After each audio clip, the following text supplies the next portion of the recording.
자, 앞서서 예고해드린 대로 2부의 첫 번째 종목은 DB 하이텍입니다. 우리 유튜브에서 여름이 오면 님께서 남겨주신 종목인데요. 한번 하나씩 살펴볼까요? 네. 자, DB 하이텍 매수하신 가격은 69,000원이고요. 비중 20% 가지고 계십니다. 언제 매도해야 하나요? 라는 질문을 남겨주셨어요. 자, DB 하이텍이라는 종목은 요즘에 너무나도 핫하고 너무나도 어마어마한 종목입니다. 그렇죠. 최근에 또 엄청나게 올랐죠. 맞아요. 네. 급등을 계속해서 이어오고 있으면서 오늘 83,600원까지 뛰어 올랐었거든요. 물론 오늘 윗꼬리를 좀 길게 달기는 해서 과연 요 상승세가 어디까지 갈까 이 부분이 궁금합니다. 채팅창에서도 많은 분들이 DB 하이텍에 대한 궁금증들 남겨주고 계시는데요. 이 시청자님께서도 도대체 언제 매도를 해야 하냐 이게 궁금해요. 내가 언제 매도를 해야 수익을 가장 키울 수 있을까? 이 부분을 두 분의 전문가님께 각각 이 의견을 들어보도록 하겠습니다. 자, 먼저 박준현 운용형님, 일단 DB 하이텍 보유할까요? 매도를 할까요? 어떤 전략이 필요할까요?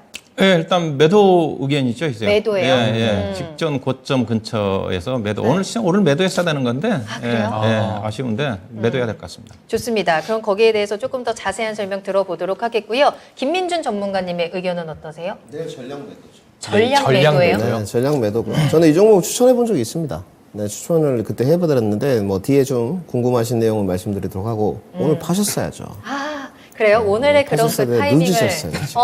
살짝 놓치셨는데 그래도 아직 늦지 않았기를 바라면서 네. 우리가 수습할 수 있는 방법을 찾아봐야 될 것 같네요. 먼저 박준현 운용형님의 전략부터 들어볼게요. 예, 이제 이 종목 이제 주가가 올라간 이유 자체가 예사가 아마 지주사 전환을 하기 위해서 지금 물적 분할을 추진을 했지 않습니까? 네. 팹립스 회사를 분리를 한다는 쪽인데 그걸 이제 강성부 펀드 쪽에서 주식을 좀 매입을 하면서 약간 경영권을 좀 압박하는 그런 어떤 제스처가 나오면서 네. 경영권 분쟁 이슈로 좀 확산이 좀 되면서 주가가 급등한 주식이거든요.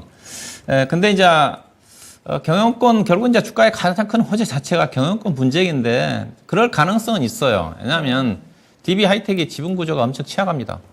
대주주가 DBINC라고 그 회사가 지분 12.4%예요. 그다음에 그 동부그룹의 김준기 회장 말 많으신 분인데 그분이 지분이 3.6% 갖고 있어요.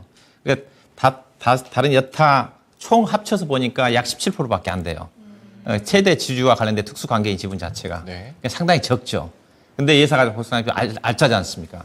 작년도에 거의 한 1조 원 가까이 영업이익 난 회사니까 돈을 많이 벌었거든요. 그리고 작년도에 7,700억 정도, 단기순이익 5천억 정도 났는데 일단은 주가가 좀 올라와서 어느 정도 작년에 이제 주가가 쌌는데 근데 이제 예사가 이제 파운드리 쪽에 주가가 저평가를 받고 있는 못 가는 이유 자체가 예사가 추진하고 있는 자체가 8인치 파운드리거든요. 8인치 파운드리는 경쟁력 자체가 계속 이제 후행하는 쪽이니까 떨어지는 쪽이거든요. 결국은 예사가 이제 성장하기 위해서는 이렇게 투자를 해야 되는데 투자를 못 해요. 예. 대주주가 돈이 없기 때문에. DBINC도 돈이 없고 그다음에 왜냐하면 증자를 하게 되면 대주주들이 참여를 해야 되잖아요. 네. 근데 앞서 얘기했듯이 김준기 회장도 돈이 없을 거고 없어. DBINC도 돈이 없다 보니까 증자를 못 하니까 반도체는 계속 투자가 생명이지 않습니까? 네. 예, 그래서 결국은 제가 예사가 잘 되기 위해서 주주 입장에서 본다면 누가 M&A 해야 돼요. M&A를 해야 되는데 저는 개인적으로 삼성이 좀 인수하지 않겠는가 옛날부터 그런 기대를 했었거든요. 삼성이 파운드리를 키우기 위해서. 네. 예. 근데 삼성이 관심이 아직까지 없는 것을 봐서는 관심이 없을 것 같고 이제 강성부 펀드가 나섰는데 근데 이제 강성부 펀드가 나서면서 학습 효과가 있었던 것 자체가 강성부 펀드가 최근에 여러 가지 지배구조 개편 관련 저평가 종목들을 많이 관여를 하거든요. 대표적으로 오스테 임플란트지 않습니까? 이것도 지금 강성부 펀드가 건드려가지고 지금 공개 매수가 들어가 있는 회사거든요. 이 종목도 그 얘기가 나오면서 12~13만 원대 주가가 이제 18만 원까지 올라가면서 지금 공개 매수에 들어가 있는 상태거든요. 그래서 이런 학습 효과가 있습니다. 있는데 근데 이 종목이 이제 그만큼 올라왔다는 거죠. 예, 올라왔고 만약에 이거 M&A 재료가 노출되면 주가가 급나가거든요. 최근에 이제 같은 비싼 케이스나 있으면은 SM을 보면 알잖아요. SM 주가가 거의 반토막 나버리잖아요. 네. 재료가 노출돼 버리면 경영권 관련해가지고 이렇게 끝나면 주가 급락이 나옵니다. 맞아요. 예산 현재 적정 주가는 반도체빵 올해는 이익이 파운드리 업황장에서 안 좋으면서 이익이 작년 대비해서 반토막이니까 주가가 충분히 가치 이상에 올라왔어요. 그래서 오히려 추가 올라갈 확률보다는 어차피 주가는 확률이니까 떨어질 확률이 더 많아요. 그래서 팔아야 되는데 일단 전략까지 말씀드릴까요? 네. 가격. 전략은 일단은 오늘 팔아야 된다는 이유 자체가 2020 작년도 1월 달에 고점이 85,000원이지 않습니까? 오늘 당연히 여기서 팔아야죠. 이제 팔고 나와야지 한번. 그래서 저쪽 올라왔으니까 여기서 팔아야 되는 거. 오늘 기간 개인만이 샀는데 네. 그래서 내일 올라올지 모르겠지만은 여기를 돌파하기 쉽지 않으니까 이 근처에서 무조건 매도하시고 그다음에 주가 약간 오늘 이제 고점을 좀 달았기 때문에 밀릴 수가 있거든요. 우리 시청자님이 69,000원에 매수하셨는데 딱 69,000원입니다. 여기서 장대 항목이 나왔으니까 5일 이평선이 좀 내려오겠지만 약간 위에 올라오겠지만 69,000원입니다. 69,000원 이탈한 시점에서도 그 이전에서도 막 수익이 없을 것 같은데 거기서도 매도를 해야 되지 않겠나 봐야 되겠습니다. 네. 경영권 분쟁 이슈로 주가가 급등을 했습니다. 그래서 지금 구조도 취약하고 급락이 나올 수 있다고 말씀 주시면서 주가는 이미 많이 올라오고요. 떨어질 확률이 더 높다고 하시면서 매도 의견 주셨습니다. 매도는 69,000원 선에서 매도를 하라고 말씀 주셨습니다.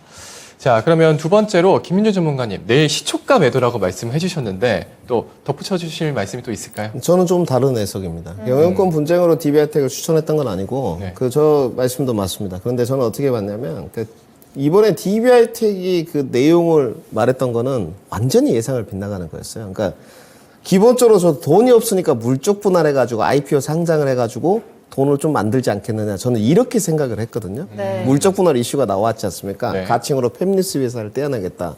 근데 갑자기 DB하이텍에서 물적 분할한 거 5년 이내에 상장 안 시키겠다고 이렇게 이야기를 합니다. 그럼 돈을 어디서 만들지? 이 생각을 좀 했거든요. 그리고 거기서 더 한 걸음 더 나아가서 돈 되는 게 DB하이텍의 파운드리지 않습니까? 돈 되는 건 놔두고 돈이 좀 안 되는 팹리스를 떼어냈거든요.